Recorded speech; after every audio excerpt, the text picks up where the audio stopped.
So what do you say? You ask them for group. Corona is over now. Yes. You see how Corona was blessing? Yeah. Another way.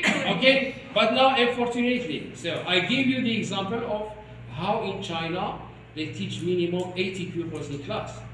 And when teaching the writing, the written expression, they all write. You know how? Yeah. They use the walls of the classroom. All the walls are board. So learners, they have just to turn and write. So the one in front, they write, so all write. Okay? And they are minimum 80 in class. You see? So we don't teach 80, maximum is 45. 40, 45. Yes, madam? The teacher had assistants. Assistant? No. It's not decision. So it depends on you or as teacher. Okay? So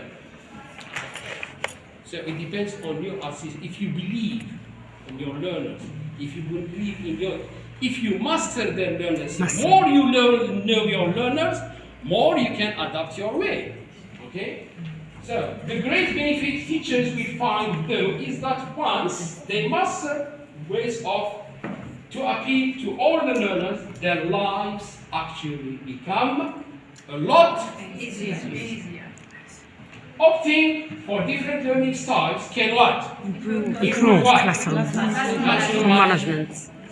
The chatty student or the troublemaker, okay? So the chatty student who constantly interrupting will finally have a positive place in the classroom. If you know how to treat this one, we will see. The quiet girl who knows all the answers but never raises her hand. It exists, you have it. Yes. So, raise her hand, will feel confident in what? Sharing her knowledge. We will see how. So, which acronym can you form from these letters? R, here's my if side at the moment. A, B, and K. Right.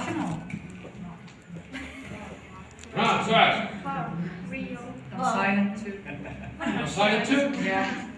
Silence is spreading. You are the silent shy girl? Okay, I will make you talk.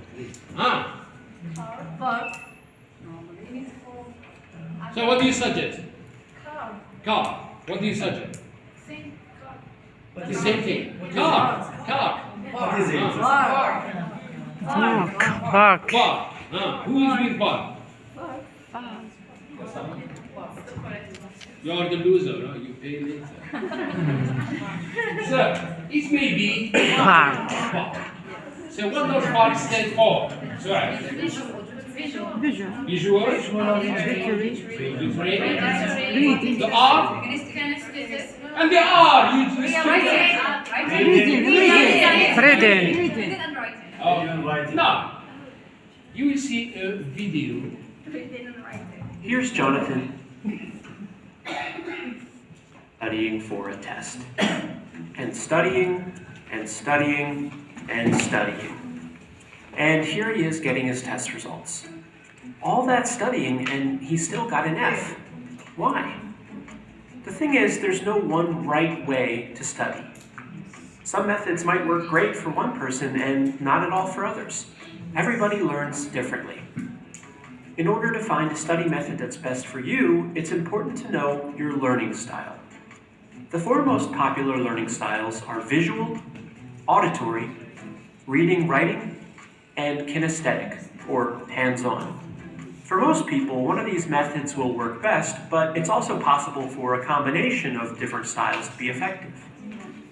To discover your learning style, you can complete an online assessment. There's a wide variety of them available, consisting of multiple choice questions. However, you can also observe yourself and your previous learning experiences to get an idea of how you learn best. Let's circle back to Jonathan. When he's in class and his teacher is lecturing, he gets distracted pretty easily. Words tend to go in one ear and out the other. But when his teacher starts using visuals, Jonathan finds it easier to focus and understand the material. So he might be a visual learner. Now think about your history. How have you enjoyed learning in the past? Do you prefer watching over listening? Do you enjoy reading instead? Or maybe you learn best by doing, with hands-on experience. If none of these seem to grab you, give them each a try and see which one you tend to drift towards. Each learning style has its own study methods that work best with it. Let's take a look at how Jonathan and a few of his classmates study. As a visual learner, Jonathan finds it helpful to color code his notes. He finds it helps him to organize information and internalize it better. He also creates diagrams while studying, finding that they help him to better understand certain structures and ideas. Jonathan watches videos too, finding them helpful for extra information. Ruby is more of an auditory learner. She likes to study in a group and discuss the material with others. Sometimes she'll read her notes out loud because it helps her to hear what she's studying. In some classes, Ruby will record the lecture, with her teacher's permission, of course, so that she can go back and listen to it later. Terrell finds that he learns best by reading and writing. He takes substantial notes during class and reads over them often. When he's trying to memorize something, he'll often write it out. He also makes sure to read and reread any materials his teacher has assigned the class. Raya is a kinesthetic learner. She's got a lot of energy and likes doing things. Labs and hands-on activities help her to understand certain ideas and topics. Sometimes she'll review her material while she's walking around. She also likes to take breaks in order to release some of her energy, allowing her to focus when she returns to studying. All four of these students are studying the same material, but they're doing so in different ways. Now, this doesn't guarantee that they'll all get the same grades, but by determining their learning style and finding study methods that work for them, they just might find themselves getting better results. Okay. So you see now, so the definition of the VARK, so we said we visual body dictionary.